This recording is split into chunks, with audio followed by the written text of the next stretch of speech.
Okay, so get this right. Barcelona, they're already cruising into the next round, no problem.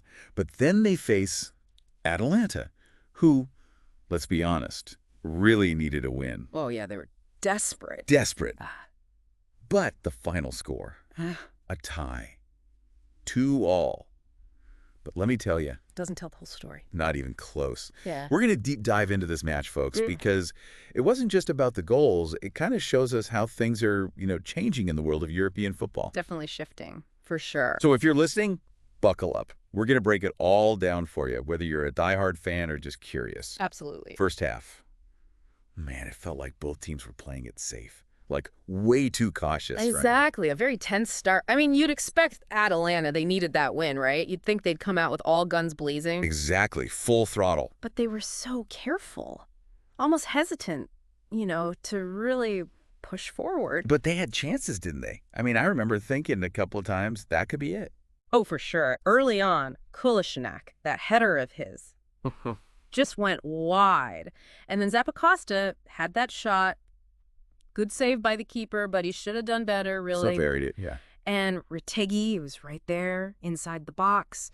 Szczesny, the Barcelona keeper, just got a touch on it, just enough to send it wide. A crucial save, looking back. Absolutely crucial. So the first half ends 0-0, right? Still tense, everyone on edge, and then bam, VAR drama. Out of nowhere, Zappacosta, just before the halftime whistle, scores. They're celebrating. The Atalanta fans are going crazy, but the ref signals for a VAR check, and you could just feel that energy. Even watching on TV, everything just stopped. Attention was unreal. And then, boom, Lookman, who was involved in the play leading up to the goal, offside. So no goal, huge momentum swing right there, just like that. Total deflation for Atalanta, I bet. Must have been brutal. Oh, absolutely. And then Barcelona, they come out for the second half. It's like, all right, time to show them what we're made of. Yeah, no messing around. And it's Lamine Yamal. This kid is 16 years old, okay? Remember that name. He gets this fantastic pass from Rafinha, cuts inside, and finishes like he's been doing it for years.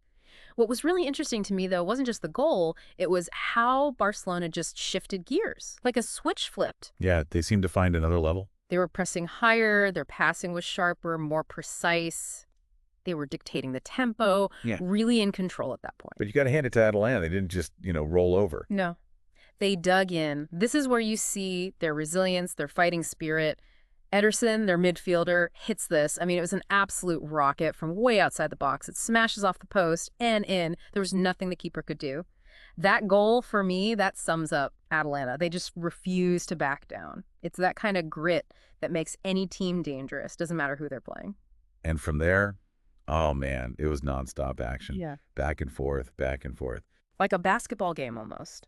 Araujo heads in a corner from Rafinha, puts Barcelona back in the lead. You think, okay, surely that's it, game over.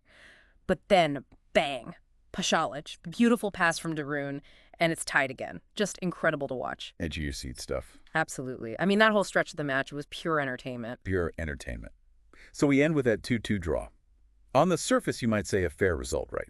But I'm thinking, even though they didn't win, did Atalanta prove something? Did they make a statement? I think they did. I mean, they went head-to-head with Barcelona, one of the biggest clubs in the world, and they held their own. For me, this match, it wasn't really about the result. It was like a glimpse into the future of European football, where these so-called smaller teams, they're stepping up, becoming real contenders. So what does that mean for the established order? That's the question I think a lot of people are going to be asking after this one. Makes you think, doesn't it? Everyone loves a good underdog story. And even in a draw, Atalanta showed they're a team to watch. Absolutely a team to watch. That's it for this deep dive, folks. Thanks for listening.